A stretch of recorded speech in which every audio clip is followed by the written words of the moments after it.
Hey, what's up? Robert here with another Photoshop tutorial from robertsproductions.net.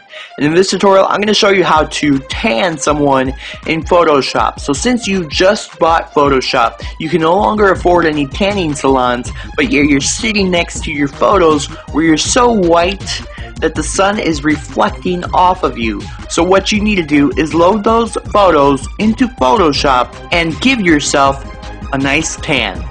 So the first thing we need to do is duplicate our background layer so that we don't mess up the original file, and we can accomplish this by clicking and dragging this down to the new layer icon, or you can accomplish this by hitting Control or Command J on your keyboard. Then we need to come over here and select the paintbrush tool.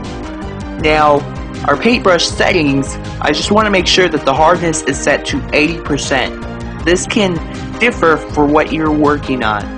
And the master diameter is also going to differ depending on which parts we are working on. So we're going to be editing our master diameter as we select different parts of this girl's face. So what we need to do is we need to hit Q on our keyboard to go into edit in quick mask mode. So if I hit Q, it's going to start editing in quick mask mode. Now one thing you can do to confirm that you're editing in quick mask mode is you can see that this little button right here is kind of pushed in, as well as over here this background of this layer, it gets grayed out. So if you see I'm not editing in quick mask mode, it's blue, but when I am, it turns gray.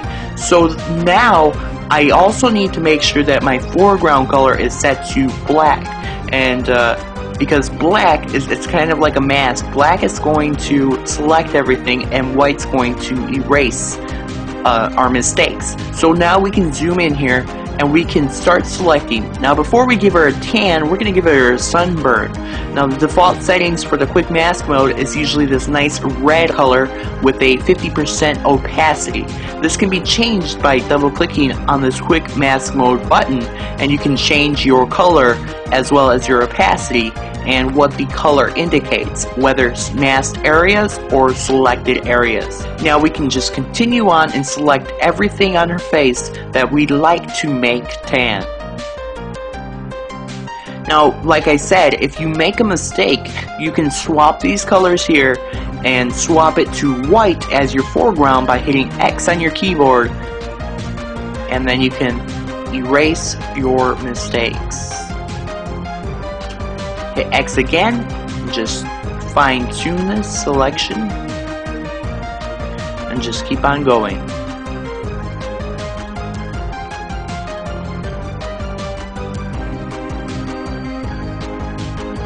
Okay, there's a dog at the door.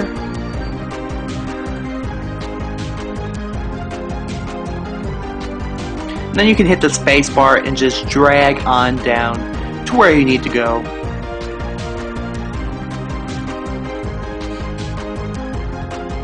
I don't think we need to tan her lips, so we could just go around her lips here.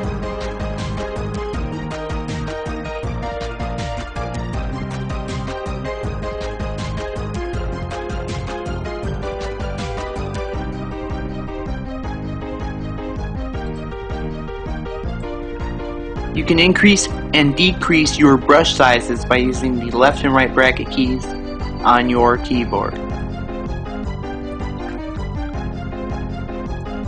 Okay, so now she's looking nice and crisp, like she's been sitting out in the sun for a long time. And so now that you've got all of the skin selected that you want to make tan, you can simply hit Q, and that's going to create our selection. Now it's going to be selecting all of the outside as well, so we want to inverse the selection, and we can do that by going to Select, Inverse, or hit Control-Shift-I. And now we can start tanning up the face. So we want to go to Image, Adjustments, Curves, and then click around here in the middle and just drag this down. Okay, now you can drag it down as much as you want. I mean, we don't want to change race, but we can just make a nice, decent looking tan. So that looks pretty good, and I'm going to click OK. And then I'm going to deselect my selection by going to Select, Deselect. And now there you have it, a nice tan in Photoshop. So here's before and here's after. And even if you'd like, you can change the blending mode of your tanned person by going to luminosity, and that'll change it, kind of make it less orangey, and to make it look better. So there you have it, tanning in Photoshop. I hope this helped. Thank you for watching, and until next time.